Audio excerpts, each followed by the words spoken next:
नमस्कार, मैं रोशन हूँ और मेरे साथ हैं पूर्व सांसद और एससी-एसटी कमीशन के आखिरी चेयरमैन डॉक्टर विजय सोनकर शास्त्री जी। शास्त्री जी आपका बहुत-बहुत स्वागत है। शास्त्री जी बनारस से हैं बिल्कुल। और शास्त्री जी ने अपने सब्जेक्ट में मास्टरी तो की है, पीएचडी भी की है और उसके अलावा अनेक किताबें लिखी हैं। और शास्त्री जी ने जो भारतीय जातीय व्यवस्था है, उस पर अनेकों किताबें लिखी हैं। और ये कह सकते हैं कि शास्त्री जी का उस पर एक कमांड है। तो शास्त्री जी आपका बहुत-बहुत स्वागत है। धन्यवाद। और चूँकि एक ऐसा मौका है कि सरकार ने डिसीज़न लिया है कि जातीय जनगणना और जो आम जनगणना है, वो उसकी शुरुआत करेंगे। 2027 का एक टारगेट है और उसके बाद फिर जैसे कि डिलिमिटेशन होगा और महिलाओं का जो आरक्षण है, वो तय होगा। ये सब बातें होंगी इस पे, लेकिन वो सारा टिका हुआ है कि हमारी जनगणना कब होती है, उसके आंकड़े आते हैं। उसके साथ-साथ चूँकि जो अपोजिशन है, वो बार-बार कह रहा था कि जातीय जनगणना क्यों नहीं करा रही सरकार और उनका फ़ोकस था ओबीसी पर। लेकिन आपका जो स्टडी है, मैं ये चाहता हूँ कि हमारे जो दर्शक हैं, उनको एक पूरा एक परिप्रेक्ष्य दिया जाए, एक पूरा एक उनको भारतीय जाति व्यवस्था पर एक बात की जाए। ये कैसे शुरुआत हुई और वर्तमान में क्या है? क्योंकि भारत जो है विविधताओं का देश है। अगर हम वो वाला पोर्शन छोड़ दें कि जहाँ कहते हैं कि बहुत अत्याचार हुआ एससी-एसटी के साथ और हिस्टोरिकली अत्याचार हुआ। उस पर भी हम बात करेंगे, लेकिन ये देश विविधताओं का देश है। हमारी जाति, हमारा रंग, हमारा रूप और तमाम चीज़ें जो देश के अलग-अलग कोनों में फैले हुए हैं, उस विषय को लेके बात करेंगे। तो मैं चाहता हूँ कि एक शुरुआत करेंगे हमारा देश का स्ट्रक्चर क्या है? ठीक है, हम स्ट्रक्चर से शुरुआत जी। करते हैं, लेकिन आपने बहुत सारी बातें कही हाँ, हैं, उसमें कम से कम पचासों क्वेश्चन आपने किया है। हाँ, इसलिए मैंने कहा कि पूरा हालाँकि देश का हालाँकि वो सबका पूरा उत्तर देना तो स्वाभाविक हाँ, नहीं है समय और इस सब को लेकर के। लेकिन ये सच्चाई है कि भारत में जो जाति व्यवस्था है, उसकी उस सच्चाई की सच्चाई सामने नहीं आ सकी है। मैंने बहुत गहन अध्ययन किया है वेदों का, पौराणिक ग्रंथों का, हुँ, स्मृतियों का, उपनिषदों का और मैंने बाकायदे टेबल भी बनाया हाँ, कि किस किस समय में क्या-क्या जातियाँ रहेंगी, जो हमको मिला। हमने अपने मन से कुछ नहीं हुँ, जोड़ा। एक एक शब्द भी मैंने अपने मन से जो मुझे मिला उसी का टेबल। बिल्कुल, और मैंने देखा कि 12वीं सदी के पहले तक हिंदू समाज का ताना-बाना बिल्कुल अलग था। और 12वीं सदी के बाद का जो लिटरेचर है, जो सारी चीज़ें, उसमें हिंदू समाज का ताना-बाना बिल्कुल अलग दिखाई देता बिल्कुल। है। Entire fabrics of Hindu society बिल्कुल अलग। जैसे 12th सेंचुरी के पहले अगर पूरा खोजे डीप, हुँ, हालाँकि मेरा एकल स्टडी है, हाँ, लेकिन अगर ऑर्गेनाइजेशनल ढंग से भी खोजे, हाँ, तो जो मैंने पाया है कि लग 36 जातियाँ मिली हैं हुँ, टोटल। टोटल। 12th सेंचुरी के पहले और जो भारतीय धार्मिक धर्म ग्रंथ है, पौराणिक ग्रंथ हैं, हुँ, उपनिषद ग्रंथ हैं, संहिताएँ हैं, उस सब में हुँ, 36 केवल।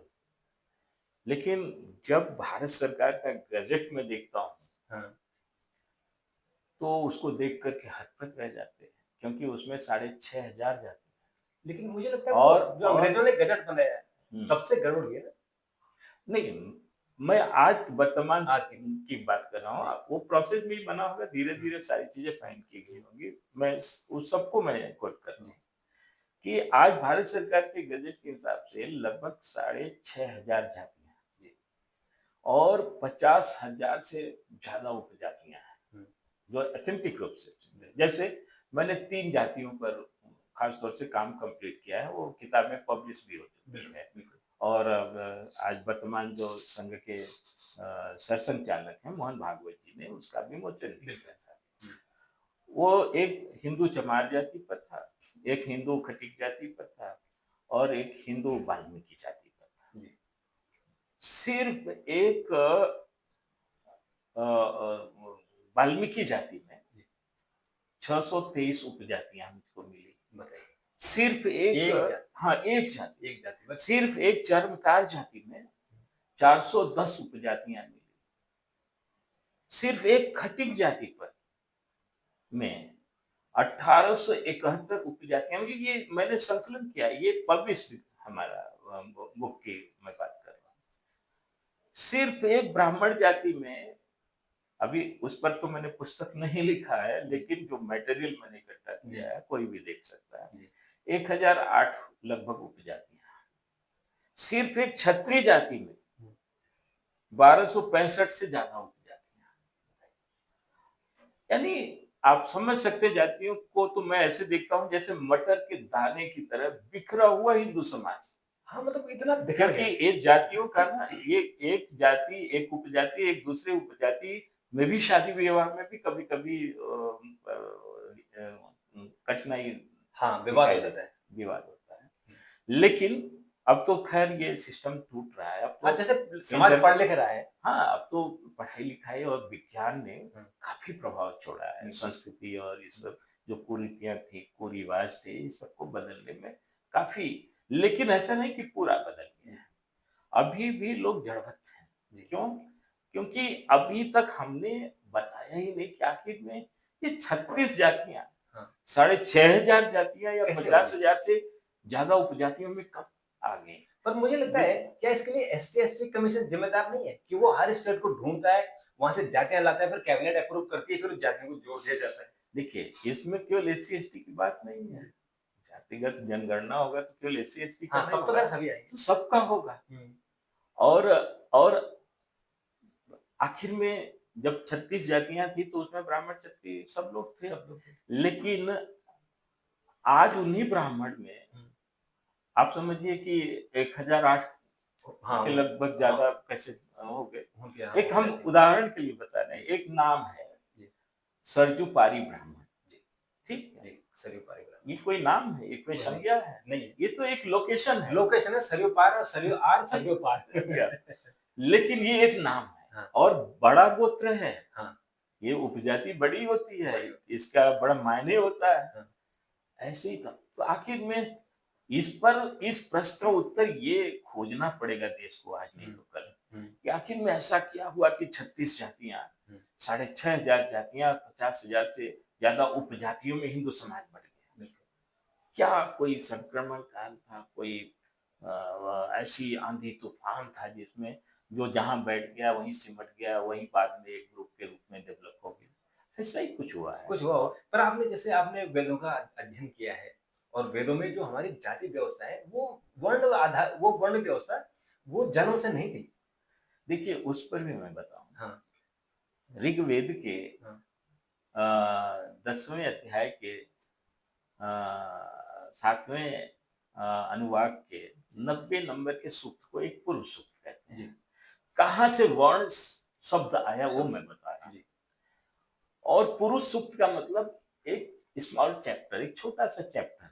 इसमें 16 ऋचाएं हैं। जी, उन्हीं 16 ऋचा में एक ऋचा में पूछा जा रहा है कि ब्राह्मण क्या था, क्षत्रिय क्या था, वैश्य क्या था, शूद्र क्या था। यानी वो जो स्मॉल चैप्टर, उसमें एक कल्पना दी गई है कि ये पूरा ब्रह्मांड जो है एक विराट पुरुष के रूप में है, हुँ, और उस विराट पुरुष के अंग प्रत्यंग से पृथ्वी, प्रकृति, जीव जंतु और मनुष्य कैसे उत्पन्न हुआ है। बिल्कुल। उसी में एक श्लोक नंबर 12 में लिखा हुआ है, श्लोक नंबर 13 में लिखा हुआ है कि मुखम आशीत ब्राह्मण, यानी उस विराट पुरुष का मुख जो मुख था, है, वो ब्राह्मण है। ब्राह्मण था, था, है नहीं, है नहीं, था। आशीत लिखा है। जी, मुखम आशीत ब्राह्मण यानी पास्ट टेंस के लिए लिखा है। अच्छा उस समय था, हाँ, ठीक है। और मुखम आशीत ब्राह्मण यानी आप ये समझिए पदाभ्याम शूद्रो अजायते, हुँ, यानी उसका पैर जो पैर था में शूद्र सु था। क्या था? वर्ण था, जाति थी, समुदाय था, कहीं कुछ कुछ स्पष्ट नहीं नहीं था, था। कुछ भी वो नहीं, सिर्फ केवल लिख एक नाम दे दिया। एक नाम दे दिया। तो ठीक है। अच्छा, आप ये देखिए कि वर्ण, ये वेद, ऋग्वेद की मैं बात कर रहा हूँ, जी। ऋग्वेद वगैरह जो वेद भारत हुँ, हमारे हिंदू समाज का हुँ, है, वो तो स्वयंभू है, स्वयं प्रकट हुआ। स्वयं प्रकट हुए। लेकिन उसका जिन ऋषियों ने दर्शन किया, हुँ, उनको मंत्र दृष्टा ऋषि कहा गया। हुँ, तो जो मंत्र दृष्टा ऋषि हुए, उसमें लगभग 300 के लगभग मंत्र दृष्टा ऋषि हैं। उसमें 1/3 तो महिलाएं हैं। लोपामुद्रा, हाँ, सत्यभामा, मैत्रेयी, गार्गी। हाँ, विदुषी हैं। आप ये बताइए कि जब महिलाएं एक एक हम हुँ, विषयांतर कर रहे हैं हुँ, हुँ। कि जब महिलाएं वेद लिख सकती हैं तो हुँ, महिलाओं को वेदाधिकार क्यों नहीं? क्यों नहीं? ये बड़ा गज़ब, ये मुझे लगता है बाद में ऐसा हुआ होगा। कुछ ये जो हिंदू संस्कृति के विरुद्ध कुछ कुछ हुआ जानबूझ होगा। करके हाँ, स्पॉन्सर्ड कुछ विद्रूप करने के लिए प्रयास किया गया। खैर ये अलग का विषय है। हुँ, इसी तरह पूरे वेद के मंत्र दृष्टा ऋषियों ने तो मंत्र का दर्शन किया, हुँ, लेकिन उनका कलेक्शन का काम किसने किया? हुँ। उनका कलेक्शन का काम व्यास ऋषि ने व्यास जी ने किया। किया। व्यास स्वयं शूद्र थे। हाँ, तो मुखम आसीत ब्राह्मण पदाभ्याम शूद्रो अजायते क्यों हुआ? हुँ। वो अपने को शूद्र को क्यों पैर से पैदा किए? हाँ, इसका क्योंकि मतलब हाँ, कि ऐसा कोई भाव नहीं कुछ रहा भाव नहीं होगा। था। ये सब जो है एक क्रम की बात है, हाँ, एक महत्व की बात है। ऊँचा-नीचा पैर काट दे तो लंगड़ा लोग कहेंगे। बिल्कुल, आदमी कितना भी खूबसूरत हो बेकार हो जाएगा। बेकार हो जाएगा। तो ऐसा नहीं, सब इम्पोर्टेंट के आधार पर था हुँ, और इसके अलावा कुछ भी नहीं मतलब था। कर्म के आधार पर। हाँ, बिल्कुल कर्म के हुँ, आधार पर था। हुँ, और हमारे हमारे पास वैसे भी बहुत सारे उदाहरण हैं। उसमें वर्ण में एक वर्ण से दूसरे वर्ण में जाने का भी तरीका था, हुँ, पद्धति थी। पद्धति। क्योंकि आप कर्म अगर का आधार ब्राह्मण था। से आप कर्म नहीं कर रहे हैं तो आप क्षत्रिय कर्म में बिल्कुल। जा सकते हैं। आप क्षत्रिय कर्म नहीं करें तो वैश्य कर्म में जा सकते हुँ, हैं। वैश्य अगर शूद्र कर्म में जा रहा है तो वो शूद्र कर्म हो गया। शूद्र अगर चाहे अगर ब्राह्मण कर्म कर रहा है तो ब्राह्मण हो जाएगा। ये सारी सुविधाएँ थी बिल्कुल। और ऐसे इसके सैकड़ों उदाहरण हैं। हाँ, लेकिन आज जो जाति प्रथा है, इसका एक अलग स्वरूप हो गया है। तो ये मुझे बताइए कि वेद के बाद जब ये मनु महाराज का युग आया, तो ऐसा कहते हैं कि मनु के समय ये आया कि जो जो जन्म से है, पहले वेदों में तो आपने स्पष्ट कर हुँ। दिया कि कर्म के आधार पर हो गया। मनु ने कहा कि ये जन्म के आधार पर होगा, तब मुझे लगता है छुआ-छूत व्यवस्था शुरू हुई होगी। नहीं, नहीं। देखिए, डॉक्टर अम्बेडकर से तो ज़्यादा पढ़ा-लिखा कोई नहीं है इस बिल्कुल। मुद्दे का। हाँ, बिल्कुल। उन्होंने बहुत अध्ययन किया। डॉक्टर अम्बेडकर ने एक पुस्तक लिखा है द अनटचेबल, हुँ, अछूत कौन और कैसे। हुँ, उस पुस्तक के आखिरी पेज पर, हुँ। जो मैंने अंग्रेजी का पढ़ा है उसमें लिखे 106 नंबर पेज है, उसका आखिरी पर सेकंड लास्ट पैराग्राफ में उन्होंने लिखा है कि अगर भारत में अस्पृश्यता का एकमात्र अगर कोई कारण है, एकमात्र, only reason behind untouchability is um, beef eating है। ये अम्बेडकर की फाइंडिंग अच्छा, है, मेरी नहीं। अच्छा, अम्बेडकर जी। और उन्होंने कहा कि और बीफ ईटिंग भारत में जब शुरू हुआ तभी से अस्पृश्यता शुरू हुई। फिर अम्बेडकर आगे कहते हैं उसी में कि मेरे ख्याल से दूसरी से 6वीं शताब्दी के बीच में ये बीफ ईटिंग भारत में शुरू हुआ।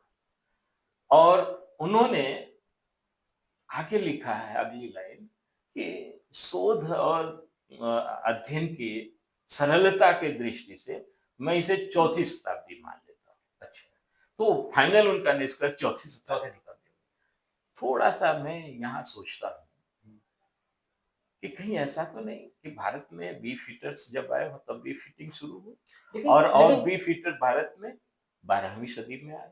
वही मैं कह उसके रहा हूँ पहले कि आक्रमण कि होते थे हाँ, लेकिन वो लोग हमारे यहाँ शासन की दृष्टि से नहीं थे। लेकिन वो आपस में होते थे। हाँ, लेकिन जो आपस में लड़ाई वो होती होते थी। थे। हाँ, लेकिन अब तो मेरे ख्याल से ये सारी चीजें जो हुँ, हैं 12वीं सदी के बाद की हैं। बिल्कुल। और और हम मानकर चलते हैं हुँ, कि ये अगर हम तय कर लें तो बहुत सारी समस्याओं का समाधान हो जाएगा। कम से कम हम स्पष्ट हो जाएंगे हम कौन थे। हाँ, वाल्मीकि जो जाति के पर मैंने किताब लिखा है, हुँ, हिंदू वाल्मीकि जाति हुँ, का गौरवशाली इतिहास, हुँ, उसमें मैंने वाल्मीकि समाज की जो 623 जातियां मिली हैं, मैं उनका एक-एक का अध्ययन किया और मैंने एक टेबल बनाया है। वो टेबल देखने लायक है। उसमें कुल 30 टेबल बने हैं, जिसमें 2 टेबल के जो वाल्मीकि समाज की जो उपजातियां हैं, उनको मैंने रखा है। वो ब्राह्मणों से उनको देख करके अध्ययन लगता है कि ये ब्राह्मण नहीं होंगे। अच्छा। शेष जो 28 ग्रुप मैंने बनाया वो टोटल क्षत्रियों के गोत्र हैं, जातियां हैं। तो वाल्मीकि जाति को देख करके मैं इस निष्कर्ष पर पहुंच चुका हूं कि वाल्मीकि समाज या तो ब्राह्मण रहे होंगे, आज के वाल्मीकि या तो क्षत्रिय रहे होंगे। उसमें वैश्य और शूद्र का भी कोई गुंजाइश नहीं देखा मैंने। अच्छा। इसका मतलब साफ था। एक क्वेश्चन ये साफ साफ उठता है कि कैसे ब्राह्मण और क्षत्रिय वाल्मीकि बन गए, कैसे सफाई कर्मी बन गए। तब यहाँ इस बात का उत्तर मिलता है कि कहीं ऐसा नहीं कि उस संक्रमण काल में जब 36 जातियां थी, उसमें से ये जो तमाम ऐसी ग्रुप बनता चला गया और बाद में कालांतर में उनके साथ भी जब एट्रोसिटी हुआ तो वो एक बड़ी संख्या में वो लोग ये जो वर्तमान दलित जातियां हैं उसमें चले गए, गिनती अच्छा, होने मतलब ये लगी। भी मतलब आपका निष्कर्ष ऐसा आ रहा है कि सर्वोपरि कौन है? सर्वोच्चता कौन है? मतलब बड़ा आदमी कौन है? वो पावरफुल लोग रहे होंगे, उन्होंने सत्ता हथियाई होगी और जो कमज़ोर लोग रहे उन्होंने उन्हें धकेल दिया पीछे और कहा कि ये दलित है। देखिए, मैं यहाँ एक और स्पष्ट बात बताना चाहूँगा। हो सकता है कि तमाम विद्वान इससे सहमत न हो, लेकिन हम प्रमाण के साथ बोल रहे हैं इसलिए वो हठधर्मिता करेंगे अगर सहमत नहीं होंगे। 12वीं सेंचुरी के पहले भारत का चेहरा कुछ और था। 12वीं सेंचुरी के बाद के भारत का चेहरा कुछ और हो गया। 12वीं सेंचुरी के बाद के भारत में 5 नए चेहरों का उदय हुआ। 5 नए चेहरे। पहला, हमारे 12वीं सेंचुरी के पहले हमारे देश में इस्लाम नहीं था, तो एक इस्लाम का चेहरा हो गया। आज बड़ी संख्या में 17% है भारत की आबादी, 140 करोड़ के 17%। दूसरा जो हमारे यहाँ जाति बनी, वो चेहरा बना, वो ईसाइयत का। हमारे यहाँ हिंदुस्तान था, नेचुरली यहाँ हिंदू ही थे, लेकिन ईसाइयत आया तो एक ईसाइयत का चेहरा बना। तीसरा एक चेहरा हमारे यहाँ और बना जिसको हम सिख कहते हैं। ये 15वीं शताब्दी में बने। हिंदुओं की रक्षा के लिए हर हिंदू के परिवार के बड़े बेटे को शिष्य बनाया जाता था, वही बाद में सिख कहे गए। और हिंदुओं की रक्षा के इनसे उन शक्तियों से जो एक बाह्य शक्तियां भारत में हिंदुओं के ऊपर अत्याचार कर रही थी। तो एक ये तीसरा चेहरा हुआ। 2 चेहरे और हुए जिस पर बड़ी विवाद हो जाता है। चौथा चेहरा हमारे देश में शेड्यूल कास्ट है। शूद्र हमारे यहाँ था, लेकिन शेड्यूल कास्ट नहीं था। शेड्यूल कास्ट मतलब इसको क्लियर करने के लिए मैं फिर अंबेडकर पर जाता हूँ। अंबेडकर जी ने एक पुस्तक लिखा है, हु वेयर शूद्राज। बड़ी इंपॉर्टेंट बुक है, हर व्यक्ति उसको पढ़ता है जो भी अंबेडकर में इंटरेस्ट है। पूरी किताब पढ़ते हैं लोग, लेकिन मैं पहले पेज का उदाहरण दे रहा हूँ, हम अंदर नहीं जाते किताब। पहले ही पेज के 3rd पैराग्राफ में अंबेडकर जी ने लिखा है कि present Dalit they are not ancient और Vedic Shudras. This is finding of doctor Ambedkar. उन्होंने बहुत अध्ययन किया। वो लिखे हैं, उन्होंने लिखा कि जो वर्तमान दलित है ये प्राचीन या वैदिक कालीन शूद्र नहीं है। आगे भी लिखा है कि दलितों का शूद्रों से कोई लेना देना नहीं, there is no relation in between Dalit and Shudras. अच्छा, आगे भी लिखा है कि दुर्भाग्य है कि इस देश में जो शूद्रों के लिए नियम कानून बनाए गए थे वो दलितों पर लागू होने लगे। अगर भारत के विद्वानों को, फिर पैराग्राफ उन्होंने क्लोज किया है ये कहते हुए कि भारत के अगर इतिहासकारों को, विद्वानों को अगर ये सच्चाई का पता होता तो शताब्दियों से जो नरसंहार चल रहा है उसको रोका जा सकता। ये अंबेडकर की बात है, मेरे तरफ से नहीं है। हमने अपने शब्द में बोला है, लेकिन लिखा है उन्होंने, डॉक्टर साहब ने लिखा। आप सोचिए।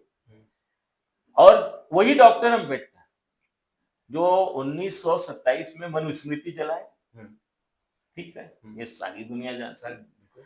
क्या कोई इस देश में ये जान रहा है? जानते होंगे, लेकिन बताते नहीं होंगे हो सकता है। हुँ, लेकिन मैं फिर भी पूछ रहा हूँ कि हुँ, क्या इस देश में कोई ये जानता है कि डॉक्टर अंबेडकर ने मनु को रिटन क्लीन चिट दिया? बताइए। ये कोई नहीं जानता। ये कोई नहीं जानता। 1948 में उन्होंने दी अनटचेबल वही किताब लिखा, हुँ, जो हिंदी का वर्जन मैंने पढ़ा है, उसके एग्जैक्ट पेज नंबर 100 पर हुँ, डॉक्टर अंबेडकर ने लिखा है कि देयर वाज नो अनटचेबिलिटी इन मनुरा। मनु कालखंड में अस्पृश्यता नहीं नहीं थी। थी। क्यों बेकार में और मनु को गाली देते शूद्र थे। एंड अंत्यज, हाँ, अंत्यज शब्द का भी हाँ, प्रयोग किया है। ये भारत में कभी भी अछूत नहीं अछूत थे। नहीं थे। आप सोचिए, अंत्यज तो नाम से ही जाना जाता है कि हुँ, ये तो अछूत होगा, हाँ, लेकिन अंत्यज को भी उन्होंने माना। तो अंत्यज क्या था कि हमारे यहाँ ये अंत्यज एक कालखंड होता है। हुँ, जैसे किसी के परिवार में मृत्यु हो जाती है तो हाँ, 10 दिन के लिए परिवार अंत्यज हो जाता है, हाँ, सूतक। सोतक हो जाता है, अलग हो जाता है।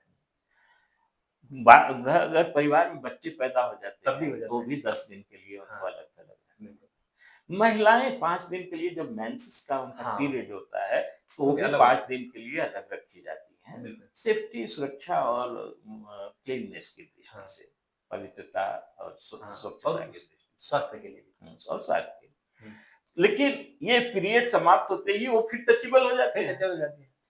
तो हमारे यहाँ शूद्र या अंत्यज भी कभी अनटचेबल नहीं। नहीं थे। लेकिन दुर्भाग्य है कि एक बड़ी संख्या अनटचेबल का है।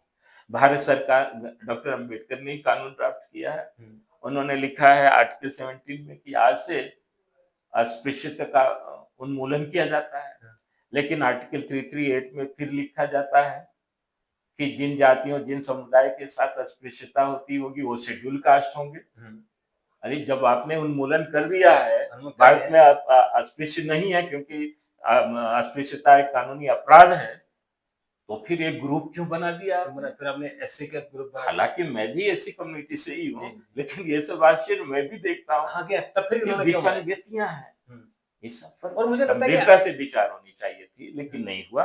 बहरहाल, वर्तमान समय में जो जाति जनगणना है, हुँ, ये जाति जनगणना से मैं भी जब चेयरमैन था, तो मैं उस समय भी इसकी मांग खुद करता था। अच्छा, हालाँकि उस समय मेरी पार्टी सहमत नहीं थी, लेकिन हुँ, मैं तो कॉन्स्टिट्यूशनल पोस्ट पर था। जी, वहाँ से मैं देख रहा था अपने दलित बंधुओं को जी, कि किसकी कैसी स्थिति है, और मैंने वहीं पर देखा कि कितने जो उपजातियाँ हैं, उन उपजातियों में कितने को लाभ मिल रहा है, कितने को नहीं मिल रहा है। हुँ, तब मेरे समझ में आया कि ये जाति जनगणना कितनी आवश्यक है। हुँ, क्योंकि दलितों में भी जो इस समय 1208 उपजातियाँ हैं, हुँ, केवल शेड्यूल कास्ट में 1208 जातियाँ हैं हुँ, और उनकी उपजातियाँ तो हज़ारों में होंगी। बिल्कुल, तो 1208 में कितनी जातियों को अभी तक आरक्षण का लाभ मिला? हाँ, उसमें भी मैंने देखा कि ये तो 50-60 जातियों से ज़्यादा तो छूट ही गई हैं। छूट गई हैं या उनको तो पता ही नहीं है। मुझे पीड़ा होती थी जी, कि बाकी को कैसे आरक्षण दिया जाए? आरक्षण का लाभ कैसे दिया जाए? मुख्य धारा में कैसे शामिल किया जाए? तो ये सोच करके मैं तत्कालीन प्रधानमंत्री अटल बिहारी वाजपेयी जी से विनती करके मैंने रिकमेंडेशन वगैरह में करता था कि इसका भी किया जाए। और अटल जी के समय में तो मैंने प्राइवेट सेक्टर में रिजर्वेशन की भी बात किया बिल्कुल था। आपने बात की थी मुझे याद है। लेकिन डॉक्टर साहब एक चीज़ बताइए, जो आप चूँकि आप संघ से जुड़े हुए हैं, बीजेपी से जुड़े हैं, तो जो संघ परिवार का एक उद्देश्य है कि हिंदू एकजुट हो, वो जातियों में ना बँटे। तो आपको लगता है कि अगर जाति जनगणना होगी, तो फिर जो जैसे आपने कहा कि मटर की तरह सब बँट गए। 36 जातियाँ 6000 में बँट गई हैं। तो वो जो फिर वो बिखराव होगा, उसको कैसे समेट पाएँगे? देखिए, बिखराव तो हो चुका है हाँ, और ये संघ को भी पता है हुँ, और तमाम सामाजिक कार्यकर्ताओं को भी पता है, सामाजिक सुधारकों को भी पता है कि भारत मटर के दाने की तरह बिखरा है। हुँ। ये चीज़ सामने, इसको छुपाया भी नहीं जा सकता क्योंकि वो और तो छुपाना हाँ, क्योंकि हानिकारक भी होगा। मैं हाँ, बता रहा हूँ हुँ, क्यों हानिकारक। हुँ, जब आपको जानकारी नहीं है तो कि हम कितने पार्ट में बँटे हैं, तो हम कैसे उनके लिए समाज सुधार का कार्य या विकास कार्य कैसे कैसे करेंगे? करें? तो ये तो ज़रूरी है, लेकिन ये कैसे बनी? मुझे लगता है कि अगर हम इस प्रश्न का उत्तर दें, तो फिर ये समस्याओं का समाधान होगा। क्यों? क्योंकि आपको स्मरण होगा कि हमारे पार्लियामेंट में हुँ, माननीय चरणजीत सिंह अटवाल करके जी, एक हाँ, जो डिप्टी लोकसभा डिप्टी स्पीकर हुआ करते स्पीकर थे। होते थे। हाँ, मैंने एक दिन उनको सेंट्रल हॉल में उनसे बात किया। हुँ, मैंने कहा कि अटवाल साहब ये अटवाल टाइटल क्यों लिखते हैं? हाँ, क्योंकि वो भी दलित समाज से, दरअसल मतलब पंजाब से। पंजाब से। हुँ, तो उन्होंने कहा कि शास्त्री जी मुझे नहीं पता। हमने कहा कि देखिए आप वाल्मीकि समाज से हैं, हुँ, मज़हबी सिख हैं हुँ, और जो मैंने अध्ययन किया है वो मैं आपको बताना जी, चाहूँगा। हमने कहा ये जो अटवाल टाइटल है, ये ईटावाल ब्राह्मण की टाइटल थी। अच्छा, वही अपभ्रंश होकर आज अटवाल के रूप अटवाल में में। है। तो आप ईटावाल ब्राह्मण थे, लेकिन आपको फ़ोर्सफुली आपको गंदा काम करवाया गया हुँ, और आप चूँकि अपवित्र अस्वच्छ कार्य में लग गए, जिससे समाज से अलग-थलग होते गए। आज अगर आप अटवाल साहब आप विकास की बात करते हैं, हुँ, तो मान लीजिए आप तो डिप्टी स्पीकर हो गए। हाँ, आप तो इससे ज़्यादा क्या विकास करेंगे? लेकिन क्या ये समस्या का समाधान हो गया? क्या आप दलित वर्ग से बाहर आ गए? हमने कहा कि आप राष्ट्रपति बन जाएँ, हुँ, तो भी रहेंगे दलित ही। हाँ, और समस्या क्या है? संघ क्या चाहता है? हम लोग क्या चाहते हैं कि सामाजिक समरसता कैसे आए? हुँ, ये फीलिंग कैसे खत्म हो? हुँ, तो उसके लिए तो यह ये विकास का विषय ही नहीं है। हुँ, ये तो माइंडसेट का है, ये तो सामाजिक विषय है। रोग कहाँ है, हम इलाज कहाँ कर रहे हैं?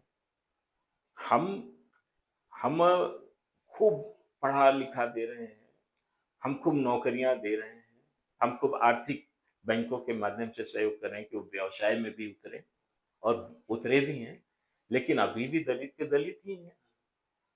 तो दलित टैग कैसे हटे? क्या कह सकते हैं क्योंकि ये इस पे बड़ी लंबी बात हुई, सुप्रीम कोर्ट में भी इस पर बड़ी लंबी इसमें डिस्कशन हुआ कि एक क्रीमी लेयर बना दी जाए और जो आईएएस बन गए हैं, जो पॉलिटिशियन बन गए हैं, मंत्री बन गए, वो कम से कम इस जो एससी से बाहर निकल जाए। लेकिन कोई तैयार नहीं हुआ। सब लोगों ने ये कहा कि हम तो जन्म से हैं, तो जो आदमी जन्म से है उसको आप कैसे बाहर कर सकते हो? देखिए, जिसको लाभ मिल रहा है वो लाभ से बेदखल तो होना नहीं हाँ, चाहेगा। तो हाँ, लेकिन आप तो ये समझिए कि ये जो शेड्यूल कास्ट है, शेड्यूल ट्राइब है, ओबीसी है, इसकी परिभाषा क्या है?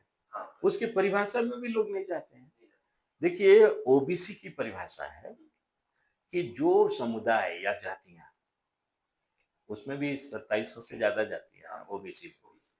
तो जो समुदाय या जातियाँ आर्थिक आधार पर, माइंड इट, आर्थिक आर्थिक आधार आधार पर सामाजिक, राजनीतिक और शैक्षणिक रूप से पिछड़ जाए, वो ओबीसी है। हाँ, बिल्कुल, ठीक है? ठीक है, आर्थिक कारण से। आर्थिक आधार शेड्यूल कास्ट की परिभाषा है कि जो जातियां समुदाय सामाजिक कारण से आर्थिक, राजनीतिक और शैक्षणिक रूप से पिछड़ जाए, से सामाजिक कारण सामाजिक से। कारण से। और शेड्यूल ट्राइब की परिभाषा है कि वो जातियां जो क्षेत्र विशेष के कारण दुर्गम स्थान है, मान लीजिए गहरा जो वन हो, वन समुद्र क्षेत्र का में, किनारा हो या पहाड़ों में पहाड़ी एरिया हो, वहाँ तो स्कूल कॉलेज का तो कॉन्सेप्ट ही नहीं रह जाता। तो वहाँ भी आदमी जो रह रहे हैं तो उनका जो पिछड़ापन होगा उसको क्या बोलेंगे? तो क्षेत्र विशेष के कारण, शेड्यूल्ड एरिया के कारण जो समुदाय या जातियाँ पिछड़ गई हों, वो शेड्यूल ट्राइब कही जाएँगी। ये परिभाषा है साहब। अब बताइए जो लोग ये कहते हैं कि शेड्यूल कास्ट में हम क्रीमी लेयर लाएँगे, ये मूर्खता की बात के अलावा और क्या करते हैं? आप ओबीसी को तो क्रीमी लेयर पर बाँट सकते हैं कि भाई जो 5 लाख के ऊपर हाँ, का हो जैसे गया 8 वो लाख हो गया वो हटा दो। बाहर आरक्षण से और शेड्यूल वो ओबीसी कैटेगरी से। लेकिन जो जाति के आधार सामाजिक कारण से ये अछूत है, तो वो तो तो वो तो जब तक जाति का अछूत से बाहर नहीं होगा तब तक कैसे होगा उसका विकास?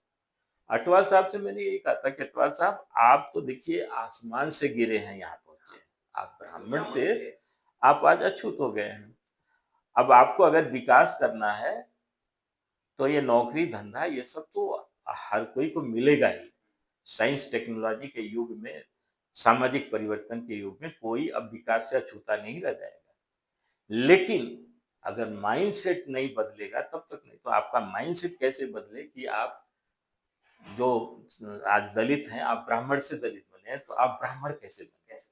हम आपको आपका डेस्टिनेशन दिखला रहे हैं कि आप ब्राह्मण से गिरे हैं, तो आप ब्राह्मण बने। तो ब्राह्मण क्या होता है? तो ब्राह्मण का अगर ये सब चीज़ें देखना पड़ेगा, तो बड़ी मुश्किल हो जाएगी फिर तो। उसको भी देखना कि भई हमको अगर विकास करना है, ब्राह्मण बनना है, जो क्षत्रियों से गिरे हैं वो क्षत्रिय बनना है। तो शेड्यूल कास्ट के ये सामाजिक विकास का एक मानक तय होगा। इस सब पर सोच होनी चाहिए, अभी सोच नहीं मतलब हुई है। हाँ, लेकिन अभी लेकिन आप देखेंगे समस्या अगर हम समस्या के समाधान की बात करें तो वो, लेकिन हम लोग तो यहाँ जातिगत जनगणना की बात कर जनगण रहे हैं बात कर रहे हैं और कि ये मुंबई में जनगण